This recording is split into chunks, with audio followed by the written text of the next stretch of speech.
They also began to develop infrastructure, like water sewage and public transportation. These projects will ultimately stimulate a skyrocket in productivity. The next stage is called the takeoff stage.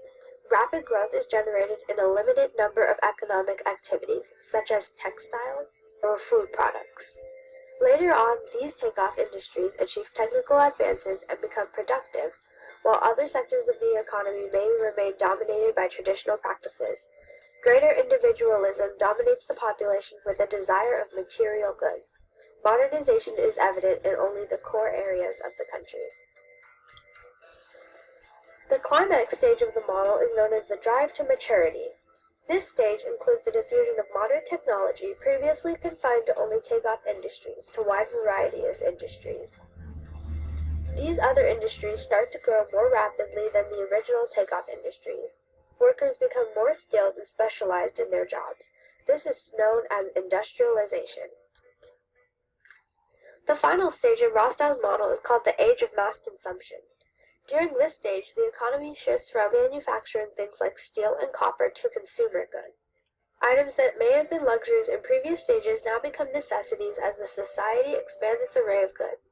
This stage is marked by high incomes, with the majority of workers involved in only the service sector of the economy. Critics of Rostows' model claim that the model is too old and oversimplified, not taking into account of new technological and scientific advances. Also, Rostows' model reflects mostly European and American development and basic foundations of natural resources and population size, especially because Western countries took advantage of other countries through colonialism. However, supporters of Rostows' model claim that to some extent all countries can be compared to this model. Also, that the model is easy to understand, while also complementing the demographic transition model, or known as the DTM, which is a plus for students like you and me. Rostows' model describes the process of modernization and industrialization of a country into 5 basic stages: the traditional society, preconditions to takeoff, drive to maturity, and age of mass consumption. So now that you know Rostows' model, let me ask you, what is modernization? Alright, so getting back to our lecture, sorry the cutoff was in between that video, but I thought the video did a nice job kind of giving you a general overview of what is highlighted in key issue number 3 under international trade, which is Rostows' model of stages of economic development. Now, the video kind of went over it, but just to highlight a few key points. Rostow, which was a geographer, he was also a historian. He took the perspective that countries went through the 5 stages of growth between the agricultural and the service-based economies. One of the assumptions I want to highlight, folks, is Rostow had certain assumptions, and his assumption was that everybody, or every country I should say, should have some sort of what is called a comparative advantage. A comparative advantage is kind of like you need to identify what's unique or what's special or what economic assets your country has to offer. So is it rich mineral sources? Is it a certain type of crop? Is it cheap labor and manufacturing? So that comparative advantage could be utilized in international trade, and therefore the economic development would kind of flourish over time. So the 5 main stages you kind of see there on the front screen. So the first stage is the old school traditional society. That's usually when the economy is on the basics, the primary production. We're talking about agriculture, we're talking about fishing, we're talking about the country has limited wealth, is spent internally on things that are limited, that don't promote economic development. Also want to highlight at this stage, technology is very low. Stage 2 are the preconditions for takeoff.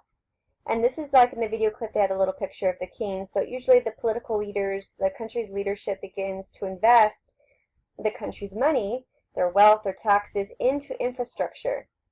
Infrastructure is key to development, folks. The fact that we have infrastructure like roads, like ports, electricity, school systems, those types of things, that investment is going to promote economic development and trade relations with other nations. In this stage 2, there's usually more technical knowledge is learned and shared, and that kind of also helps stimulate the economy. Stage 3 is the takeoff. The economy begins to kind of move a shift of focus on more of a limited number of industrial exports. Much of the country still participates in kind of that old school traditional agriculture, but the labor force begins to shift to factory work, moving more towards that secondary sector. Technical experience is gained in industrial production and business management. Stage 4 we classify as the drive to maturity, to be mature, to develop. This is where the technological advancements are diffusing throughout the country. Remember, that's our definition of development, folks. Advancement in industrial production are seen in many sectors of the economy, which begins to grow and spread rapidly. Workers become increasingly skilled.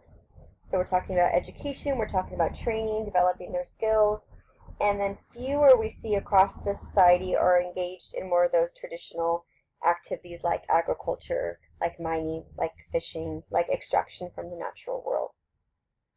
The last part, stage number 5, age of mass consumption.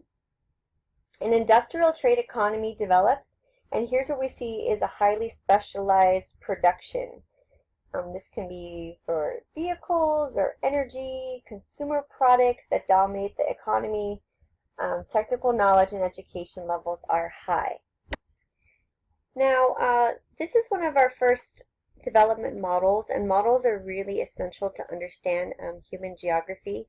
In the video clip I showed you, they also said there's a connection to something called the demographic transition model, or the DTM. This model actually we're going to pick up in our next unit, which is on population. But there is a correlation, or there's a connection here. This model is actually proven to be pretty useful for students of economic development, because if you kind of look at this picture, this kind of staircase system, it kind of seems to follow the path of European and American history, because we can identify countries right now that seem to be at each stage of Rostows model.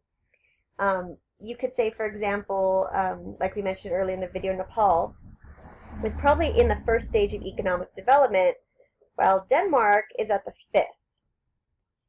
But one of the criticisms, and there's many problems with this model, or criticisms or critique, Rostows model has been for assuming that economies will just naturally pass through each of these 5 stages consecutively.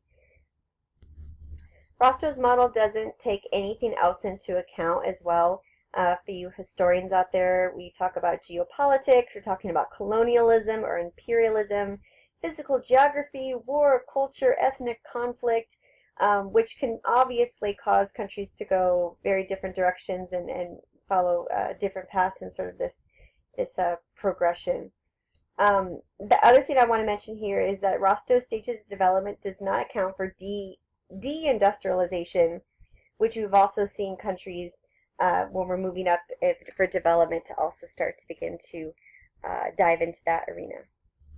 The last little note on the screen down the bottom, it says, according to Rostows, development requires substantial investment in capital. So when you think of capital, I want you to think of the word cash. We're talking about money. The phrase, it takes money to make money. So for the economies of these LDCs to grow, to invest in this infrastructure and this building and development, it does require some investment. And that can put a country in a position where they're taking out loans or borrowing capital.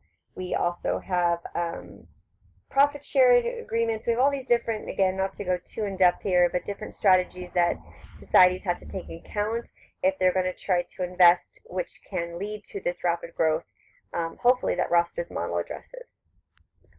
All right, the second model that I want to introduce is something called dependency theory.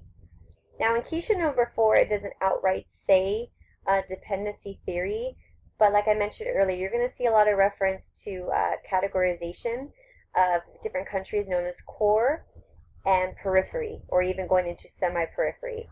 So the dependency theory is, we see occurring right around the 70s, and it explains low development as levels as a result of the LDC's continuing dependence, economic dependence on MDCs. So we can tie this back, going back to history. We're talking about colonialism, we're talking about imperialism, where we saw a lot of European countries going out and exploring taking land, taking power, taking control, taking resources from these different periphery countries, and many would say that led the periphery countries to continue to be dependent on the core areas around the world. So here's a map on the screen to kind of take a look at. It looks a little wonky here, but kind of picture this is kind of from looking from the globe, the kind of the top all the way down, and you can see there's kind of a series of lines that are drawn on the screen. So when we're talking about the core, we're talking about countries in Europe, we're talking about United States of America, we're talking about the countries that really have shown more in that MDC model. Within this region is where most of the positive characteristics of globalization typically occur. So we're talking transnational links, we're talking modern development, higher wages, access to healthcare, adequate food, water, shelter, scientific innovation. These countries in the core are the ones that we see have the most economic prosperity. Usually they're highly industrialized, and they have a rapidly growing service-based or tertiary sector. Another map to take a look at. So we also have what are called the periphery countries. And the periphery countries consist pretty much the rest of the world. We're talking in parts of Africa, we're talking about parts of South America, parts of Asia. Usually the periphery is generally characterized by extreme poverty and a lower standard of living as compared to the core. Healthcare is non-existent in many places, less access to drinking water. We have poor infrastructure, we have slums and urban poverty. The population is also skyrocketing in these periphery countries, which can also cause multiple strains. Now, there's another kind of new school add-on, which we have countries that are moving more in that newly industrialized, or the NICs, and we refer to them as semi-periphery.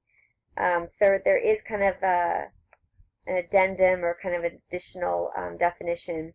But definitely, again, the core, we can see on the map, and on this particular map, more that orange, that industrialized, the periphery, and then you could argue maybe that yellow shade of that semi-periphery color.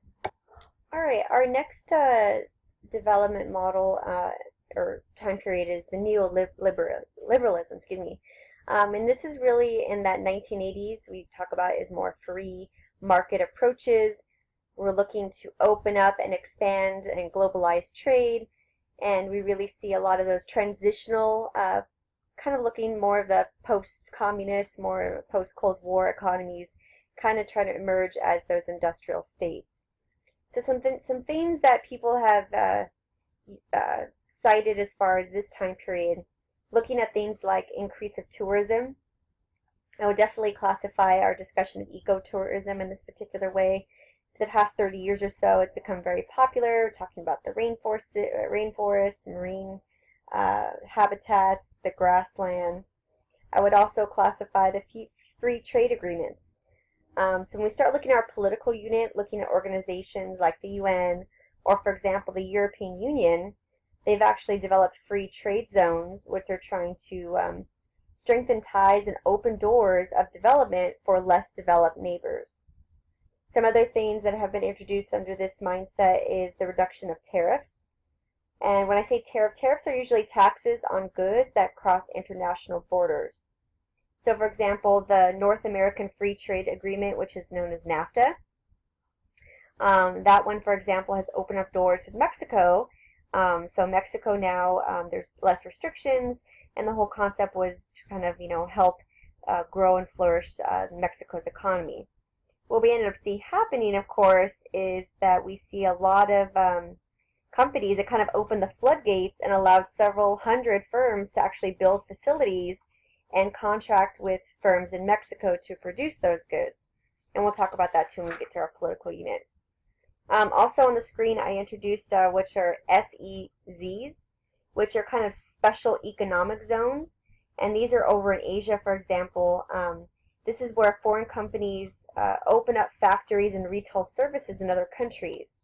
China, for example, is one country. Obviously, we know China on the rise, huge, dominant economy in the world today, has also kind of benefited from these free market reforms.